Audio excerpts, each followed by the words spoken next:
Oi, gente! Eu tô aqui no vídeo de hoje pra contar pra vocês tudo que eu li no mês de junho e julho. Estou aqui com o meu belíssimo moletom novo, com o meu amor. Não, pera que agora eu vou ter que mostrar, né?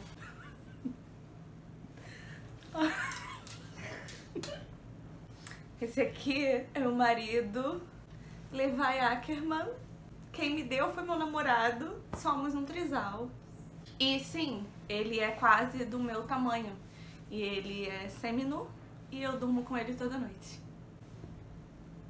Mas agora chega de palhaçada, vamos pro que interessa. Caso você ainda não seja inscrito no canal, não deixe de se inscrever. E também não deixem de dar like nesse vídeo, porque ajuda muito na entrega. Aliás, eu queria muito agradecer, porque o canal chegou a 1000 inscritos. Yeah! Então queria agradecer a todo mundo que vem me assistindo, que tá aqui desde o início ou que chegou recentemente. Espero que vocês continuem por aqui e continuem gostando do conteúdo. Mas ok, vamos lá. Em junho eu comecei lendo Better Than the Movies. É horrível fazer esses meses duplos de leitura, porque tem coisas que eu já li no início do mês. Literalmente esse livro eu li no dia 1º de junho, e aí parece que isso já foi há uma eternidade atrás. Aliás, nesse vídeo eu vou tentar me policiar pra parar de falar a palavra literalmente, pois estou viciada.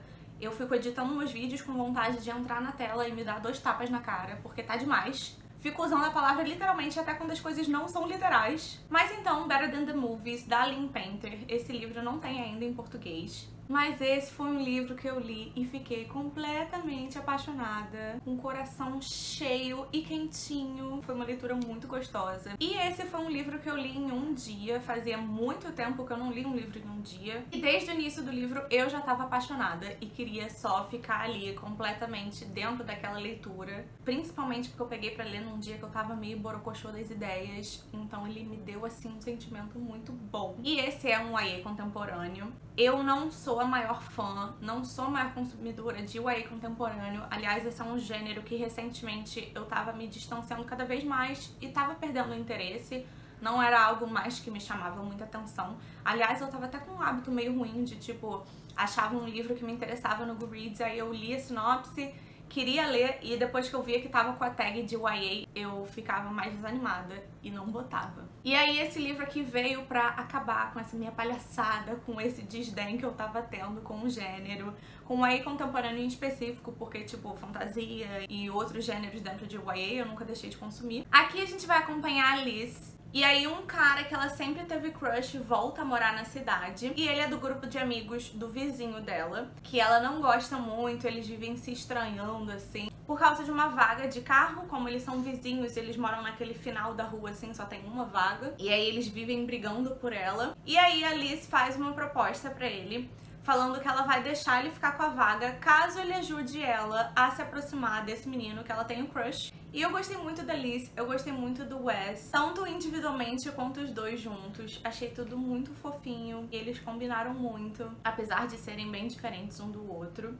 Uma das coisas que me fez me afastar um pouco de YA contemporâneo é que eu normalmente me irritava com certas coisas, sendo uma delas as personagens principais. Na maioria das vezes, em YA contemporâneo, as personagens principais têm a síndrome do alecrim dourado, porque elas são diferentes de todas as outras garotas, e isso é bem irritante. Outra coisa que me irrita também é assim, quando os pais não existem. No fundo ali a gente tá acompanhando um adolescente em um período escolar, e aí os pais são completamente ausentes. O que ok, existem pais ausentes no mundo, mas não necessariamente é o caso em todas as vezes. Rola muito aí dos autores só ficarem com preguiça de inserirem os pais dentro do plot. E aqui eu não tive problema com isso. A Alice, por exemplo, faz sentido todas as coisas que ela tá passando. Ela perdeu a mãe recentemente e isso impactou ela muito fortemente. Ela é muito obcecada por filme de comédia romântica, que era algo que ela assistia muito com a mãe dela. Por isso aí que a gente vai ter esse título, Better Than the Movies. Ela tá sempre fazendo referências a filmes de comédia romântica, o que é algo que eu amo, assim, e todas as comédias românticas que ela faz referências são maravilhosas. E tem outro aspecto que é muito legal nesse livro, porque a Liz, ela é música e ela quer ir pra faculdade estudar música, mas ela gosta principalmente dessa parte de trilhas sonoras.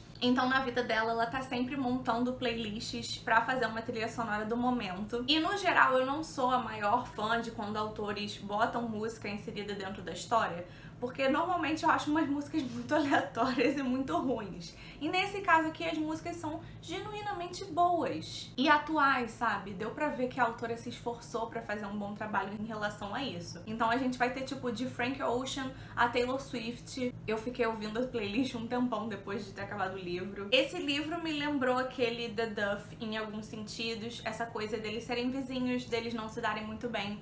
A Liz, ela é mais, assim, esquisita, digamos assim, enquanto o Wes é popular. E ele vai ajudar ela a tentar conquistar esse boy, o que vai ter no The Duff também. Mas eu achei esse aqui um The Duff, só que melhor.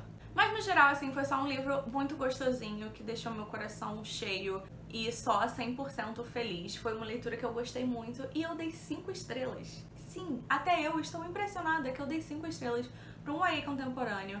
E aí o problema com esse livro foi que ele me estragou agora, porque eu fiquei morrendo de vontade de ler outros YA contemporâneos, e aí tem muitos no mundo. Tem um universo inteiro que eu preciso explorar. E aí foi isso, eu terminei esse livro e fiquei com essa vontade de ler mais YA contemporâneo. Então eu tentei ir atrás de uns que eu tava vendo aparecendo muito por aí, que o pessoal tava comentando bastante. E aí eu peguei aquele The Upside of Falling, da Alex Light. E aí o que aconteceu? Não funcionou, abandonei em 20%. Aqui a gente vai ter um fake dating, mas eu achei um fake dating muito mal feito. Sabe, pra fazer um fake dating, não precisa se esforçar muito, porque é um cenário muito fora da nossa realidade. Então eu engulo qualquer baboseira. É só fazer um mínimo sentido ali. Mas aqui realmente não rolou. Foi muito aleatório. Acontece que a personagem principal tá numa aula de literatura. E aí eles estão falando sobre algum livro de romance e ela vai dar uma opinião. E aí depois, quando eles saem da aula, vai ter a menina malvada da escola que vai confrontar ela e falar: ah, você não pode ter uma opinião sobre romance porque você nunca namorou ninguém. E aí, por causa disso, a nossa personagem principal vai falar o quê? Que ela tem um namorado, sim. E aí, do nada, sai um menino do bueiro e fala: tem sim, eu sou o namorado dela. Sendo que, assim, eles não se conheciam. Então como é que ele sabia que ela tava mentindo? Fora isso, os motivos pro menino querer estar num relacionamento falso também achei meio ridículo. Porque os pais dele tiveram um filho muito cedo, engravidaram dele quando ainda eram muito novinhos. Então eles não tiveram essa experiência aí de viver a adolescência. Por causa disso, ele tenta suprir os buracos da vida dos pais e aproveitar muito a juventude dele. E aí um desses critérios aí, inventados dentro da cabeça deles, é que ele precisa namorar com alguém, porque só assim ele vai estar aproveitando a adolescência. E aí, por isso, ele topou, tirou essa ideia aí de fingir que tava num relacionamento com essa menina que ele acabou de conhecer no corredor da escola e que ele supôs que estava mentindo que tinha um namorado. Beleza, eles começam esse relacionamento de mentira. E aí a nossa personagem principal ama ler livros de romance e tal. E aí tem uma cena específica que eles estavam tendo alguma conversa sobre livro de romance. E aí ele faz uma pergunta tipo: ah, quem seria eu se eu fosse um personagem dentro desse livro? E aí ela vira pra ele e fala: ah, você seria o príncipe. E aí ele vira pra ela e fala: só se você fosse a princesa. E aí nesse momento eu peguei meu livrinho, fechei e joguei no lixo. Metaforicamente, pois estava lendo ali no Kindle, graças a Deus, eu ia arrancar meus cabelos se eu tivesse gastado o meu dinheiro precioso pra comprar esse livro e abandonar em 20%. E aí foi isso, abandonado, não obrigada. E aí, não contente, continuei minha busca por mais um YA contemporâneo e peguei pra ler Today, Tonight, Tomorrow, da Rachel Lynn Solomon. Eu já tinha lido 2 romances contemporâneos da Rachel Lynn Solomon, mas eram romances adultos. Então esse foi o meu primeiro contato dela com o YA. Nesse livro aqui, a gente vai ter 2 personagens que eles são os melhores alunos da turma deles. E então eles competem muito um com o outro. Pra quem viu Modern Family, eu achei muito parecido com aquela dinâmica entre a Alex e o Sanjay, lá pra aquelas temporadas mais do início, quando eles estão na escola ainda. E aí aqui vai ter tipo um jogo de pistas pra quem tá se formando, eles vão se formar. E aí acaba que dentro desse jogo eles formam uma dupla e aí vão começar a se aproximar e se apaixonar e nananã, coisas que a gente já sabe, né? Romance é isto. E aí o que aconteceu? Abandonei mais uma vez. Foi pra compensar, assim, porque eu li um YA contemporâneo 5 estrelas, aí depois abandonei 2, né? Só que esse aqui eu abandonei em 60%. Sou desapegada, cara, eu não ligo, eu não vou me forçar, não tá rolando. Eu ouvi até 60% porque eu tava no audiobook. Eu acho que se eu tivesse lendo físico eu teria abandonado antes. E esse aqui não foi igual o anterior. Eu não tava achando ele ruim nem nada, mas eu tava achando muito muito morno, assim. Seria aquele livro bem mais ou menos. Então não tava, assim, fazendo questão nenhuma de continuar. Não tava ligando muito pros personagens. Não tava sendo muito fã do casal também. E aí só achei melhor abandonar e paciência. Então, assim, agora que sou fã de YA contemporâneo novamente, por favor, me deem recomendações no comentário. Estou muito aberta. Me digam os seus preferidos. Eu não leio YA contemporâneo há muito tempo, eu já fui uma grande consumidora de YA contemporâneo. Mas todos que eu consumi ficaram lá no passado, né? Eu não acompanho, assim, o que é lançado no gênero há uns 5 anos já, eu acho. Aí, depois dessas duas derrotas, eu peguei Stuck With You, da Ellie Hazelwood, que faz parte da trilogia de novelas que ela lançou, que eventualmente serão lançadas dentro de um livro só, que vai se chamar Low to Love You. Nesse momento que eu tô gravando já até saiu a capa. Não fui muito fã da capa e da edição final, não. Eu gosto das capas individuais de cada um deles. A capa dele, não sei, eu achei que ficou meio pobre, meio sem graça aí.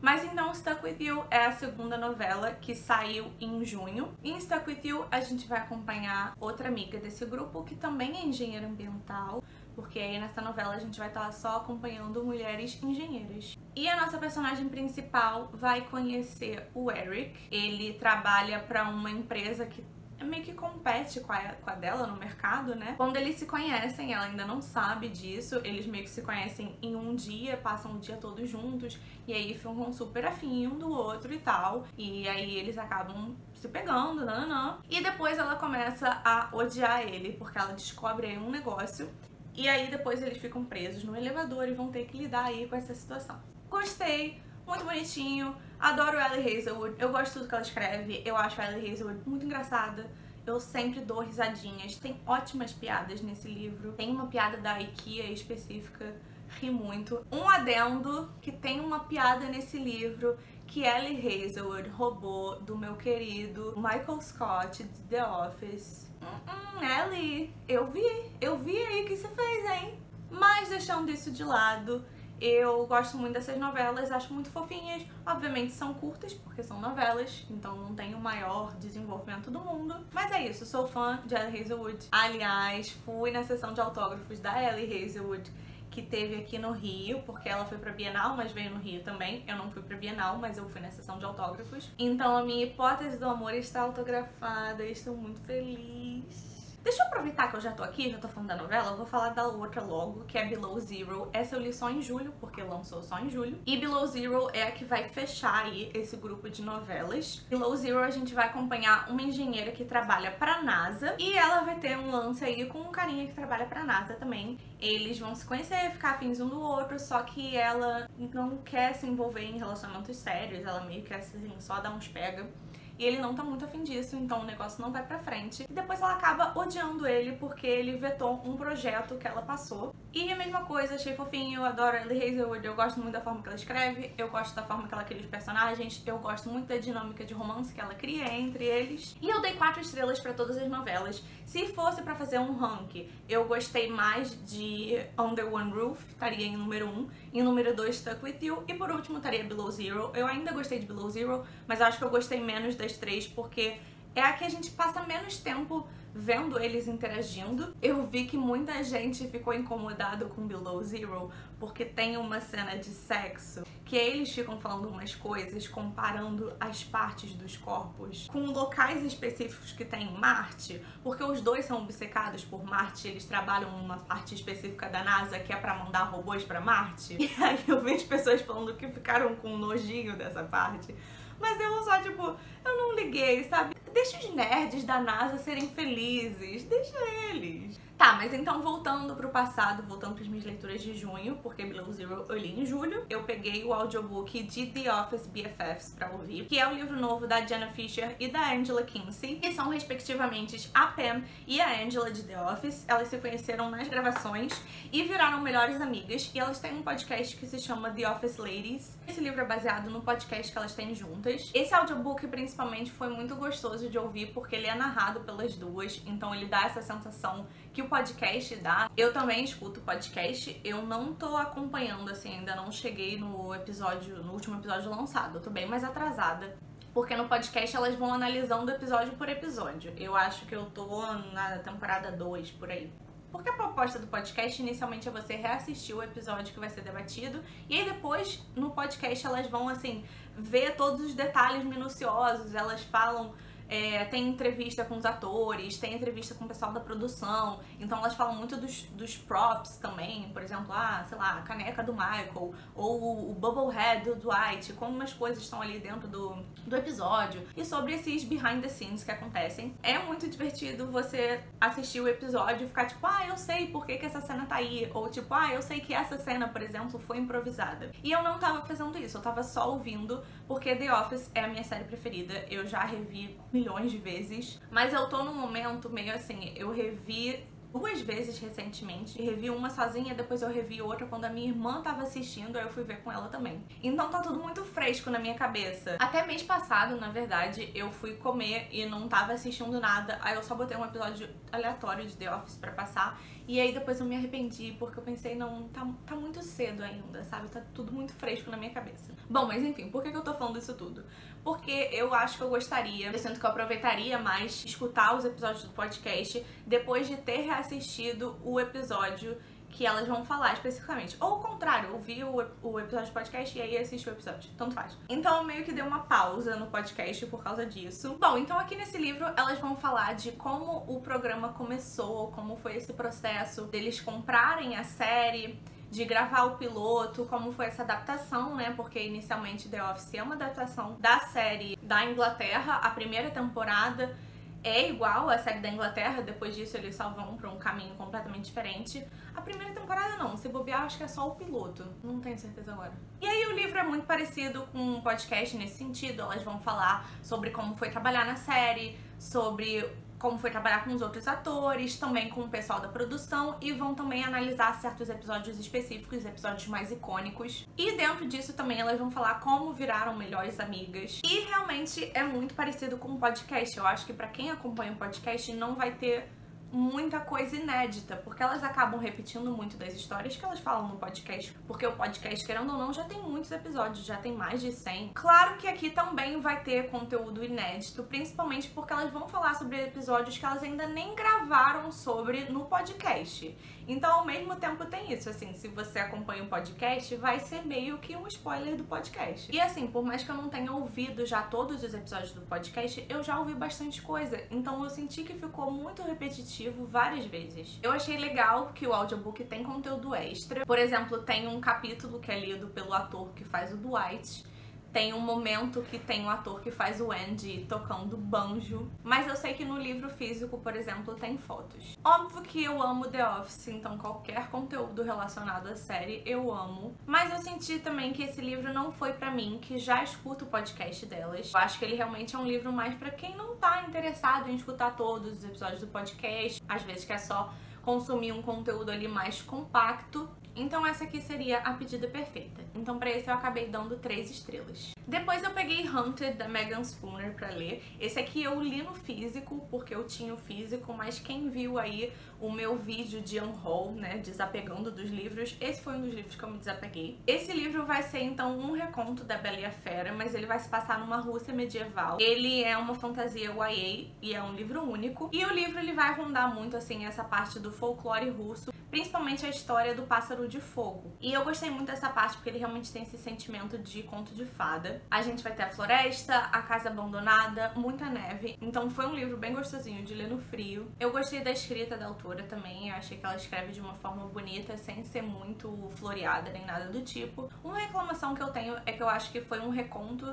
de Bela e a Fera muito literal. Eu já li várias outras leituras que eram um pouco mais abstratas. Essa aqui já foi bem mais fiel mesmo, então de certa forma acabou sendo bem previsível. Tirando ali o final mesmo, porque por mais que a gente soubesse como aquela história ia acabar, a autora deu assim um toque único pra ela. Esse também não vai ser um livro que vai focar muito no romance, ele vai acabar ficando muito mais de pano de fundo, o que foi algo que eu queria que fosse mais explorado. Eu gostei da nossa personagem principal feminina, mas a Fera achei que ficou um pouco raso, ele não foi muito bem explorado, eu senti que a gente não conheceu ele direito. E essa leitura também não foi a coisa mais emocionante do mundo, ele foi um pouco lento, não tem muita coisa acontecendo. A dinâmica Bella e a Fera em si só vai acontecer lá pra página 100, 150. No final do livro, a gente descobre que do início do livro até o final se passaram meses, quase um ano. E aí depois que eu descobri isso, eu fiquei sentindo que assim, pra esse tempo todo que eles passaram juntos, a gente não teve interação suficiente entre os dois, não tiveram diálogos o suficiente entre eles, e as cenas que eles interagiam eram as melhores, então eu queria mais disso. No geral foi uma leitura que eu gostei, mas também não foi nada demais. É um livro que vai acabar passando meio batido, e pra esse aqui eu dei 3 estrelas. Depois eu peguei pra ler O Acordo com o Rei Elfo, da Elise Kova. Esse é o único livro que eu vou ter físico aqui, no caso não vou ter também porque é da minha irmã, estou pegando só pra ilustrar.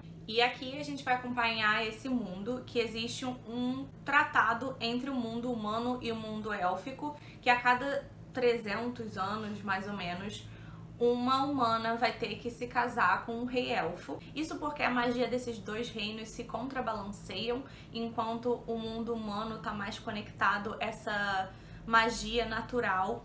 O mundo élfico, ele não tem isso naturalmente, então eles precisam da magia da rainha humana para que aconteçam as estações do ano, por exemplo, para que tenha colheitas e esse tipo de coisa. Essa é uma fantasia que eu diria que é uma fantasia mais cozy, não tem muito plot, não tem um grande vilão. Não é uma fantasia tiro, porrada e bomba, ela é realmente uma fantasia mais tranquila. Eu gostei que a nossa personagem principal aqui não é brabona, porradeira, e não é que eu não goste desse tipo de personagem, eu gosto na verdade, mas é que hoje em dia, sei lá, 90% das personagens femininas de livro de fantasia tem esse tipo de personalidade, então é bom variar um pouco. Aqui, na verdade, ela vai ser uma herbologista e curandeira, e eu gosto muito de personagens que têm magia natural, que tá ligada à natureza, aos elementos, à floresta no geral. É algo que sempre me atrai bastante. E ela também vai ter um lobinho fofinho que acompanha ela por aí. Eu adoro bichinhos em livros, sempre deixa tudo melhor.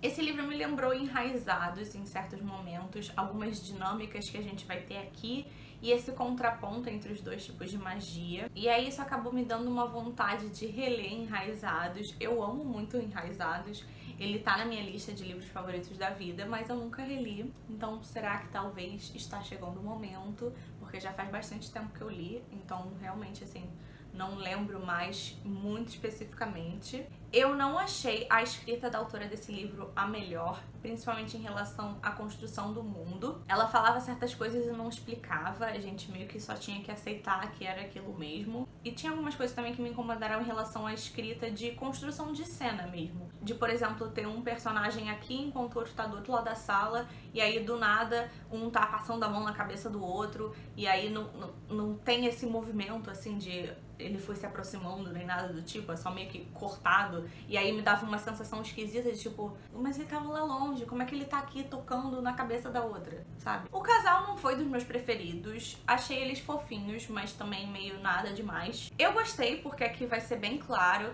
que esse livro é inspirado no mito do Hades e da Perséfone, que eu amo, aliás, se tem qualquer sinopse falando que é inspirado em Hades e Perséfone, eu automaticamente vou botar na minha TBR. E aqui o Rei Elfo, ele tem uma magia que é mais relacionada à morte. Achei a personagem principal bem Perséfone, assim, em algumas atitudes. Ela não tá ali só vivendo, ela quer liderar também, ela quer ser uma rainha, ela não quer ser só um adereço pro rei. Agora, já o Rei Elfo, eu queria que ele fosse um pouquinho mais Hades, porque inicialmente ele aparece aí sendo frio, distante, uma pessoa com uma personalidade mais sombria, mas depois a gente vê que não é bem assim, porque ele rapidamente vira só uma manteiguinha. Não sei, achei ele um pouquinho bonzinho demais pro meu gosto. Essa aqui é uma série, só o primeiro livro até agora foi publicado no Brasil. Ele tem uma capa parecida com essa, mas não exatamente. Eu prefiro essa aqui, na verdade, porque a capa brasileira meio que parece que eles fizeram uma ilustração em cima de umas fotos, de uns modelos.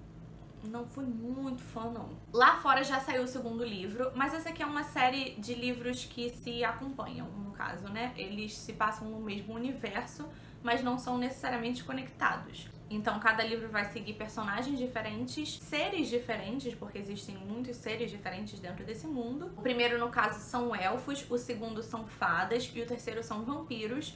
Esse primeiro aqui é Hades e Perséfone, o segundo vai ser baseado no mito de Eros e Psique, e o terceiro, não sei. Ainda não sei se eu quero ler os outros livros da série ou não. Eu acabei dando 3 estrelas, eu acho que ele poderia ser um 4, no início eu tava indo mais pro caminho do 4, eu esperava um pouquinho mais, não chegou exatamente no ponto que eu queria, então eu acabei dando 3 estrelas mesmo. E aí a gente vai entrar em julho. Em julho eu acabei não lendo muito, porque nas 2 primeiras semanas do mês eu tirei férias, então eu não li quase nada nas minhas férias. Mas em julho eu comecei a ler uma série de novelas que se chama The Murderbot Diaries. Eu li o primeiro, o segundo e o terceiro livro. O primeiro livro é All Systems Red, o segundo é Artificial Condition e o terceiro é Rogue Protocol. Essa é uma série de novelas, todos têm por volta de 150 páginas, tirando o quinto livro. O quinto livro eu acho que é o único livro mesmo, tem tipo umas 300, 400 páginas. E essa é uma série que tá lançando ainda. Eu acho que ela vai ter 9 livros e até agora saíram 7, é alguma coisa assim. E os livros dessa série vivem ganhando prêmios no âmbito de ficção científica, ganhou o Hugo, ganhou o Nebula. E nesse livro a gente vai acompanhar uma inteligência artificial que é metade robô, metade humano. Ele vai ter parte robótica, mas vai ter parte orgânica principalmente. Ele originalmente é uma unidade de segurança, mas ele hackeou o próprio sistema, então ele não precisa mais obedecer às regras do protocolo dele. Murderbot é a forma que ele se autodenominou, então é meio que o nome que ele deu pra si mesmo. O primeiro livro da série vai se passar dentro da exploração de um planeta. Ele tá acompanhando um grupo que tá aí explorando esse planeta e óbvio que dentro da exploração tem perigos, podem ter seres que vão atacar ele e por aí vai. Então esse grupo contrata essa unidade de segurança, só que ele precisa fingir que não hackeou o próprio sistema, senão vão querer rebutar ele. E o Murderbot não é muito fã de humanos. Ele vai ter uma visão bem pessimista sobre o mundo e a coisa preferida dele é assistir séries. Eu acho o Murderbot bem engraçado, ele é bem irônico no geral. Essa série vai ter umas ceninhas de ação divertidas, mas eu tô ouvindo audiobook e às vezes as cenas de ação ficam meio confusas pra mim. Sendo bem sincera, no geral, em livro de ficção científica, de fantasia, às vezes eu me perco um pouco nas cenas de ação. Vai estar lá no meio da luta e eu tô tipo, meu Deus, mas como que isso veio parar aqui? O que tá acontecendo? E aí eu percebi que em audiobook às vezes é mais difícil ainda. Outra dificuldade que eu tive com essa série em audiobook é que tem uns nomes muito bizarros e aí eu não consigo acompanhar exatamente qual o nome de cada um, fiquei um pouco perdida às vezes em relação a isso. Como são novelas, os livros são curtos, então não dá pra se aprofundar muito assim. A cada livro a gente vai acompanhando o Murderbot fazendo uma coisa diferente. Nesse primeiro ele tá numa missão específica e aí nos outros ele tá fazendo outras coisas, não vou falar especificamente porque vai ser spoiler. Mas eu tô gostando dessa série, tô achando bem divertido e são audiobooks que eu consigo ouvir bem rapidinho. Eles têm por volta de 3 horas e meia, então é algo que eu consigo ouvir facilmente ao longo de um dia de trabalho, porque eu costumo ouvir muito audiobook no trabalho. Eu trabalho num arquivo, então tem várias coisas que eu consigo fazer sem prestar, assim, aquela atenção 100%. Ficar, tipo, catalogando coisa, fazendo guia, sabe? Então eu fico lá fazendo, escutando audiobook. Então tô gostando dessa série, devo continuar assim. E eu dei 3 estrelas pra cada um dos livros. Eu acho que eu não dei uma nota mais alta porque é aquilo que eu falei antes. Tipo, não é nada muito desenvolvido, porque é tudo muito curtinho, né? Então depois desses livros, eu peguei pra ler Edenbrooke, da Julian Donaldson. Esse livro tem em português, o nome é Edenbrooke mesmo. E esse foi mais um abandonado. Abandonei em 37%. Podem ver, gente, é isso. Não tenho pena de abandonar livro, assim. Se tem uma coisa que eu decidi na minha vida que eu não me arrependo, é abandonar livro, porque tem muita coisa que eu tenho interesse de ler no mundo. A minha TBR do Goodreads tem tipo 500 livros. E vira e mexe eu ainda pego uns livros pra ler que nem necessariamente estavam na minha TBR, então não vou perder tempo com coisa que eu tô achando mais ou menos. Então só sigo a minha vida, passo pro próximo, sem arrependimentos, sem culpa. E aí, vamos lá, por que eu abandonei esse livro? Esse livro é um romance histórico. Eu não costumo ler muitos romances históricos, esse é um gênero que eu não me aventurei muito ainda. E na verdade é um gênero que eu não tenho muita sorte. Eu li o primeiro livro de Bridgerton, não gostei muito, abandonei. Li um da Tessa Dare, que eu gostei até, mas dei 3 estrelas. Aí fui pegar um outro da Tessa Dare, que eu abandonei também. Sei lá, eu não tenho muita sorte com esse gênero, o que é algo que eu fico muito triste, porque eu sinto que é um gênero que seria feito pra mim. Eu adoro filme de época, eu adoro o período regencial. Então, não sei, assim, outra coisa que eu gostaria muito de recomendações, se você é uma pessoa que lê romance histórico, me conta nos comentários qual é o melhor que você já leu, porque assim, eu preciso de uma recomendação boa mesmo, porque não tá rolando pra mim, tá difícil. Então eu preciso de um livro muito bom, muito bombástico pra eu pegar, assim, e não ter erro. Mas assim, voltando pro Edenbrooke, eu achei engraçado que esse aqui na capa, em inglês, tem escrito A Proper Romance, que seria basicamente um romance apropriado. Na capa em português não fala nada do tipo. Pelo que eu entendi, ele vai ter isso porque esse vai ser um romance histórico limpo, não vai ter cena de sexo. E até onde eu me aventurei aí nesse gênero, sempre tem. É algo comum do gênero ter aquele hotzinho ali no meio do negócio. Então achei engraçado ter isso aqui na capa. Esse foi mais um que eu não tava achando horrível, mas tava achando meio tédio. Casal meio insosso, meio sem graça, sem química, os personagens meio meh. A escrita me irritou às vezes também, ela fala muito das expressões faciais. Eu acho que eu nunca li a palavra corar tantas vezes na minha vida. Tem muito monólogo interno repetitivo. É um livro de menos de 300 páginas que antes da metade eu já tava de saco cheio. Então foi isso, abandonei. Mas, por favor, me deem recomendações nos comentários. Eu preciso de um romance histórico bom, porque eu amo tudo, entendeu? As roupas, a fofocagem, eu adoro. Eu só preciso achar um bom que funcione pra mim. Aí depois de Edenbrooke eu li Below Zero, que eu já falei antes. E aí depois eu peguei Sadie, da Courtney Summers, pra ler.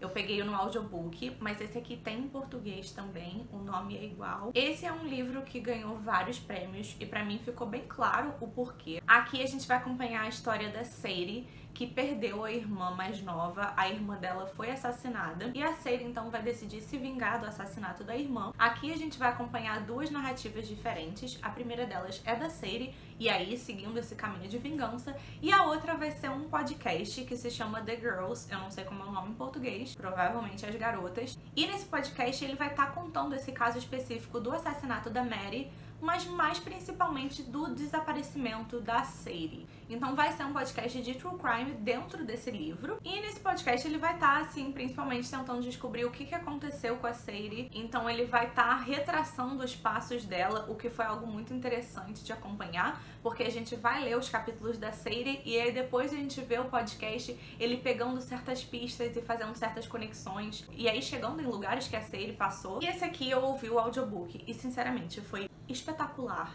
Esse audiobook é maravilhoso, porque esse é um audiobook full cast. Um audiobook full cast é quando a gente tem vários narradores. Normalmente os audiobooks padrões vão ter um narrador só, e ele vai fazer aí a voz do narrador e também a de todos os personagens, porque eles são assim, são atores também, né? Mas nesse aqui específico a gente vai ter um full cast, ou seja, a gente vai ter uma voz específica, um ator específico para cada personagem da história, o que deu muita vida pro livro. Aqui a gente chega a ter mais de 30 narradores diferentes. Foi o meu primeiro audiobook full cast, assim, eu fiquei completamente apaixonada. Aliás, se você conhece outros audiobooks full cast, me deixa nos comentários. Quero muito ter mais experiências assim. E além de ter essas várias vozes, esses vários autores, o podcast é como se fosse um podcast de verdade, assim. Nos capítulos do podcast vai ter aquela musiquinha do início do podcast. A gente vai ouvir o narrador do podcast entrevistando outras pessoas. A bateria acabou no meio, vai ter que ser um negócio meio de improviso. Tá acabando já o vídeo, então vou tentar falar bem rapidinho pra finalizar aqui e amarrar as pontas. Mas voltando pra Sadie. O podcast, ele é muito bom porque, por exemplo, tem uma cena da mulher com o bebê sendo entrevistada e vai ter o som do bebê chorando no fundo. Vai ter vários tipos de sons diferentes. Tem, por exemplo, registro de ligação da polícia. Tem várias coisas. É um audiobook extremamente rico nesse sentido. Outra coisa que eu gostei muito do audiobook é que a personagem da Sadie, ela gagueja, e a atriz que faz a narrativa da Sadie, ela faz isso muito bem, ela dá uma intensidade muito boa pra personagem, e é algo que, assim, com certeza se eu estivesse lendo o livro físico, minha voz mental que eu criasse pra Sadie não ia ficar gaguejando, ia ser algo que eu só ia pular. E é algo que eu acho que, tipo assim, realmente faz diferença pra personagem, pra história. Outra coisa que eu gostei que a autora faz é que ela mistura memórias da Sadie com cenas que estão acontecendo. Vai ter, por exemplo, uma cena que a Sadie tá indo no banheiro e ela olha pra dentro da banheira e tem uma menina lá, e depois a gente entende que, na verdade, aquela é uma memória da Sadie, é um flashback. Pode até parecer confuso, mas dá pra acompanhar tranquilamente. E eu achei isso interessante também porque me deu uma sensação meio de, tipo, aquelas são memórias que estão ali constantemente na cabeça da Sadie, invadindo ela. Mesmo que ela tente esquecer, que ela não queira ficar revivendo aquelas memórias, elas estão ali presentes. Depois de 80% principalmente, vai ficando muito bom, vai ficando muito frenético o negócio. No final, assim, eu já tava arrepiada, completamente envolvida. Eu vi pessoas reclamando que esse livro tem um final aberto, mas eu achei que foi um final aberto que foi muito bom e que fez muito sentido dentro da história. Eu sinto às vezes que as pessoas têm uma necessidade muito grande que os livros sempre acabem, assim, tudo bem amarradinho, com um laço bonito, mas isso não necessariamente é necessário sempre. Aqui funciona muito bem o final aberto. Se fosse de outra forma, não sei se eu gostaria tanto assim do final. E, sinceramente, eu tenho minhas hipóteses bem claras sobre o que acontece no final. Eu acho que a autora dá pistas o suficiente, pelo menos pra mim, assim. Eu tô muito mais pendendo pra um lado do que pro outro. No geral foi isso, eu achei um thriller muito bem executado. Esse não vai ser aquele thriller que vai ter um crime muito específico, muito inusitado, ele não vai ter plot twist, ele vai ser muito mais sobre o desenvolvimento dessa história, como a gente vai acompanhando ela em si. Não sei dizer também se eu só tivesse lido o livro físico eu teria gostado tanto,